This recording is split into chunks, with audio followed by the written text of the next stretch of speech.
Hello and welcome to IDFC First Bank Presents Leaders of Tomorrow. This is the 11th edition that you're watching with me, Sunanda Jayaseelan. I'm talking all about the big ideas for a new India from the auto space. Who better than to do the context setting in terms of the clean and green energy, in terms of digital technology and how it's really transforming the country than Maruti Suzuki. I'm here at the beautiful office in New Delhi, really talking about what it is going to take to transform the country. Listening.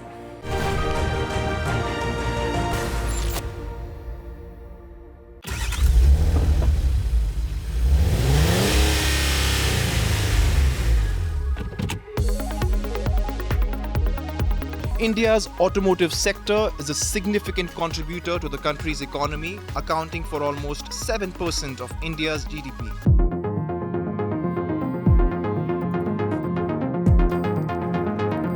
With the third largest automotive market in the world, the sector is estimated to be valued at $160 billion by 2027.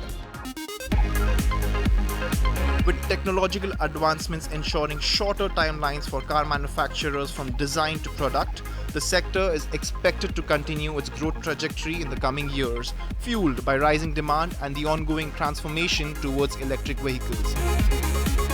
Joining us today is Senior Executive Director, Marketing and Sales of Maruti Suzuki India, Shashank Srivastava, talking all things auto from green mobility to the importance of innovation for a new India.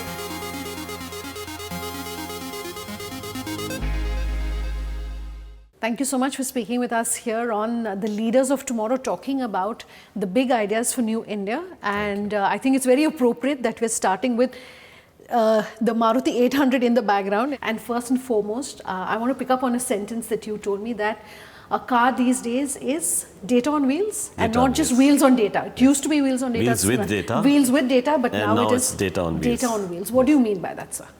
Well, of course, the technology, especially regarding data analytics, regarding the collection and storage of data has changed immensely in the last few years.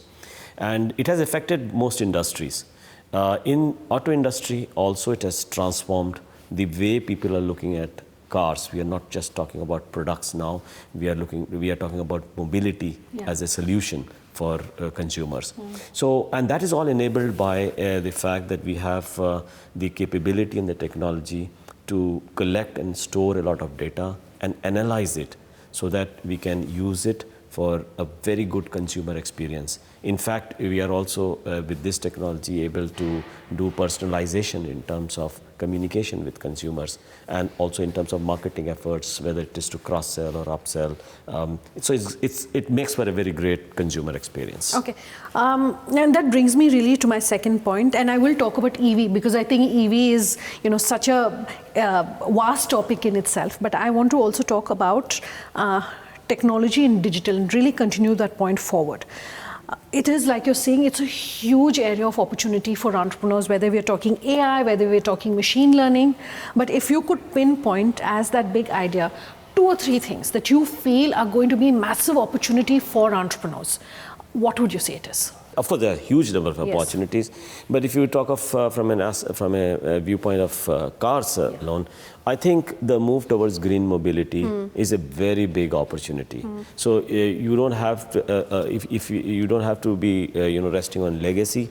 You don't have to carry forward the disadvantages which some countries do, including India, of a late entry, because this is an evolving field. And you could actually start off on a very level playing field, gives you an opportunity going forward for a huge amount of business. How about data analytics? And that's an opportunity, but where are the opportunities there? Can you help our entrepreneurs who are watching this interview understand what do you mean by data analytics for the auto industry? And what are the opportunities? Yeah, so it spreads across all aspects of automobile, including, for example, design. Yeah. So earlier, if you are doing component design or design of the vehicle itself, it used to take a lot of time. In fact, 4 years for the start of an idea for an automobile and making it a reality. Now, those things, those timelines are now being crunched because you have technology which enables you to design faster. You have, you even have 3D printing where you could have component development very quickly in the digital space. You could also have simulations done, whereas earlier, people used to do a lot of testing, which used to take a lot of time. You can do simulation on computers, A/B testing. You could have digital twins, and so technology enables all that. Second is also in terms of quality or production. Sure. How to maximize, efficiencies and productivity in production using, digital technologies. Of course, in marketing, obviously, I just mentioned that you could have a single view of customer depending on his transactions with the company or the interactions with the company, and you could actually have a much more personalization in terms of communication and even vehicle choice. So the possibilities are immense. You would have seen developments in case of shared mobility, for example, or even parking solutions in cities where you have a lot of congestion. You could have a digital platform for vehicle financing, for example, and that could make for a very nice consumer experience. In fact, in automobile purchase, from a customer perspective, there are 26 touch points. From the point of time when you think of buying a car to actually taking delivery of the car. Sure. And Maruti Suzuki, we have been able to digitalize 24 of those touch points. So it's really 2 touch points we haven't been able to digitalize, which is the test drive, which has to be a physical one, and the actual delivery, which also has to be physical one. So in automobile, we talk of phygital. So it's like a mix of both physical and digital, but largely digital now. Okay.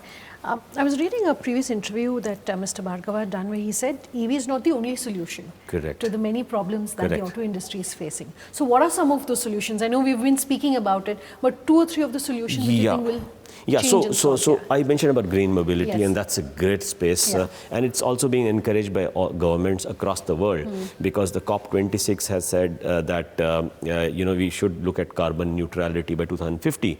And for developing countries like India, it is 2070 that we are looking at. Now that means that you need to have a much lower emission as far as automobile is concerned. Of course, there are other areas which also need a reduction. But in case of automobile, the emission has to be reduced. And that is why this whole talk about how to reduce emission using electric vehicles, because the tailpipe emission of electric vehicles is close to 0. But of course, we have to look at it beyond just the tailpipe emission. It is not just the tank to wheel emission that you're talking about. We're talking from well to wheel, which is what does it take to produce the energy which you are using for powering your cars.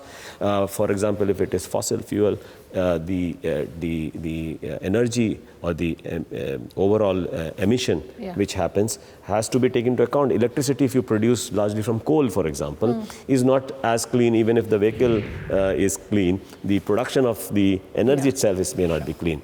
And they are also talking beyond this, which is what is called cradle to grave. Which is what do you do, for example, with batteries after you have used the cars.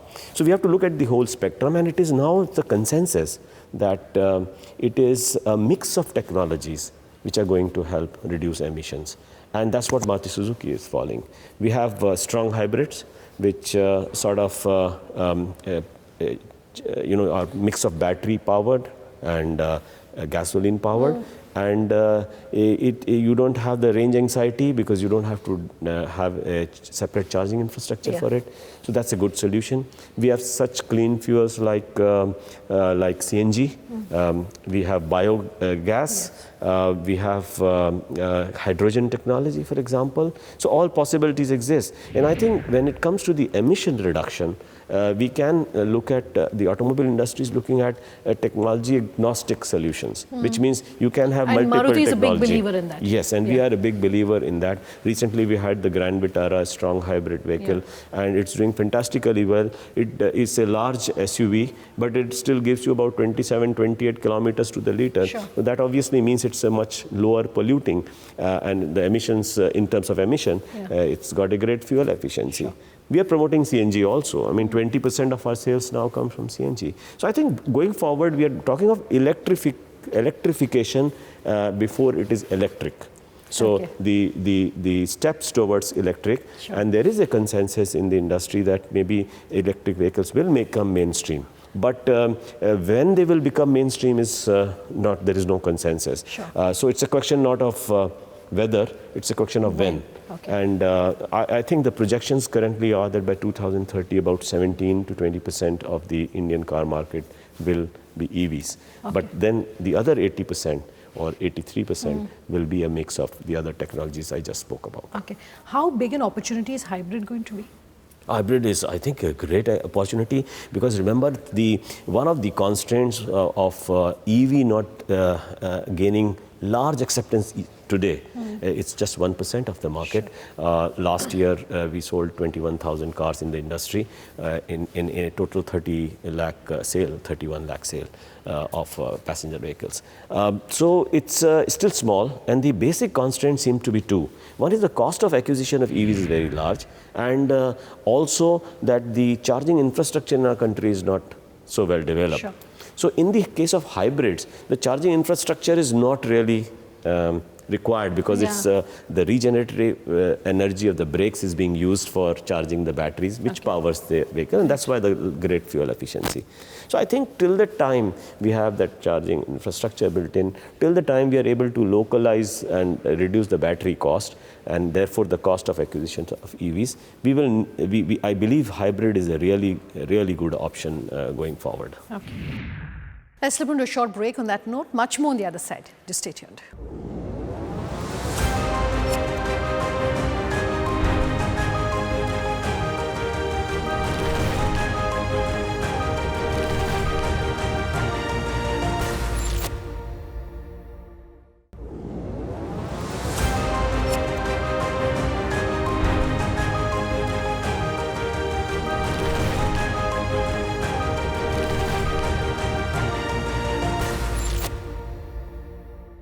Welcome back. You're with us here on IDFC First Bank presents Leaders of Tomorrow.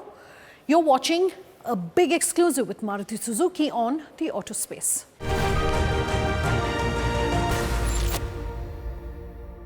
The finance minister announcing that there's going to be some relief for, the capital goods tax, especially for lithium-ion batteries. Given everything that's been happening around lithium-ion, also semiconductors, Maruti has gone on record talking about chips being a concern in the recent months. Is that phase over? You feel that there's going to now, the supply side constraints have been eased to a large extent? So the supply side constraints have got better. Okay. I would say it's around the 94-95% mark that we have sorted out the semiconductor issue, but the issue still persists. For example, in the quarter gone by, the Q3 of the current financial year, October to December, we lost about 46,000 vehicle production because of semiconductor shortage. And I think in this Q4 as well, we have indicated that there would be some loss of production because of the semiconductor shortage. I guess while it has got better, it's not yet over, and it's going to continue for some more quarters before the things get normalized. On your other question of the actions taken by government recently, the auto industry is one of the most important industry in the overall GDP for the country. It's about 7.5% of the GDP for the country, contributing to almost indirectly or indirectly 38 million jobs. So very important. And the target is to reach to 12% of the GDP, and that's what government is making efforts at. And a lot of good provisions have been made by the government recently. We talked about the green mobility, of course, but we also have seen a large amount of money being allocated for infrastructure spending, the capex, almost 10 lakh crore type of investment, largely in ports, in roads, etc., which brings down the logistics cost, also a very big advantage for the auto industry, whether it's in terms of exports or whether it is terms of an overall cost reduction for component flow and vehicle flow. So good efforts being made. On the capex that you mentioned for battery, this thing, the import duty on has been done away, the customs duty for capital goods import for battery localization and battery production. And that I mentioned a while back, that that should help, the localization of battery should help in bringing the cost of acquisition of EVs down. Because remember, 45 to 50% of the cost of EVs production is battery cost. So one of the most important ways by which you can promote this green mobility and the faster adoption of EVs is to have a lower cost of acquisition, which is possible only by battery reduction cost. Sure. And that is possible by localization. And that's what the government is pushing for through such provisions as a reduction of customs duty for capital goods. Sure. Since you're talking about taxation, Mr. Bhargava has several times in the past called for tax cuts for the auto industry, arguing that the auto industry is no longer a luxury item, so to speak, and your views really for the auto industry. Earlier people used to say India will be the third largest passenger vehicle market by 2030. Actually, it became the third largest passenger vehicle market this year, 2022.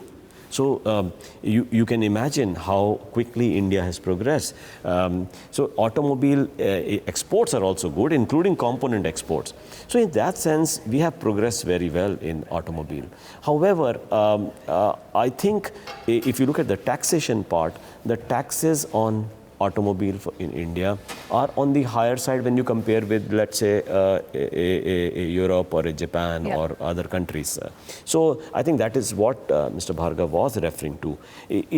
However, it all depends on the government's view, because we can only talk of automobile, but government has to look at the entire economy. There are many other programs of social spending, etc., which the government has to make. And for that, they have to be careful of where the revenue comes from. And therefore, the overall taxation structure which government proposes looks at the overall picture of what their spending is, and also the goals for fiscal prudence, the fiscal deficits that they have to look at, and so on and so forth. So I think based on that, while from an automobile perspective, yes, it is true that if you have lower taxation, you'll be much more competitive in terms of cost. But then overall, the government has to decide looking at the picture of the economy. I want to get the big picture on your views for PLI first and foremost, and then we'll talk about SMEs and MSMEs. Normally, a company would try to invest in production or local production only in technologies which are proven. And here is a scheme which enables you to invest in technologies which are new as well. So in that sense, it's great for Atmanirbhar Bharat, because it encourages localization, and it gives the companies a great confidence in investing in production for the future. But for small businesses which have forever said that the caps are too high for them to really participate, government hasn't really done much on that. How do you see that perhaps? Innovation, I believe, is going to be a major competitive advantage for any country. And any country which encourages startups, innovation, incubation of new ideas are really creating the base foundation for a long-term competitive advantage. I want to ask you, reports suggesting, and Maruti has also gone on record to say that the small car business, which was at about 70-75% of your total portfolio, you're expecting will become about 60-65% of your total portfolio. Is that the way the industry is also going to go? Yes, I think the industry, you would have seen in the recent past, the hatch segment, the small car segment, has actually reduced. It used to be about 45% of the industry, 43-45% 2 years back. It's roughly at 35% now. And most of it has been taken up by the growth in the SUV sector. And you see these two launches which are in the SUV segment, including the other one there. You have the SUV, and that's SUV segment is now the largest. It's around 42% of the market. We believe this trend is going to continue for some time. Probably SUVs will reach around 50% of the market going forward, and that's the trend we have seen in other countries as well, whether Latin America, China, Europe, US, and other nations as well. So one of the reasons why the small car segment has come down is largely because the affordability factor has actually come down. In other words, the income levels of the people who buy these cars have not risen as high as the prices have. So the relative affordability has come down. But then India has got a demography which is very young. 65% of population below 35 years of age. Many people come into the workforce every year. They require transportation. And public transport is not so well developed in country. So we believe personal transportation for first-time buyers will still continue. And the demand will be there, but we have to see how we can actually fructify this demand. And when the affordability factor gets better, hopefully, with the rise in income of the entry-level buyers, I think this segment has the potential to bounce back. That's all we could manage to pack into this episode of IDFC First Bank Presents Leaders of Tomorrow. We have a part 2 coming up. As I'm ending tonight's show, here's a sneak peek on what we have lined up. I want to talk about innovation at this point. We have created a separate division. There's a whole program called MAIL program. MAIL is Mobility and Automobile Innovation Lab, where we get the startups to give their ideas and try to develop them and give them opportunities to work on practical problems within our company, Maruti Suzuki. So whether it's logistics or design or after-sales service, etc.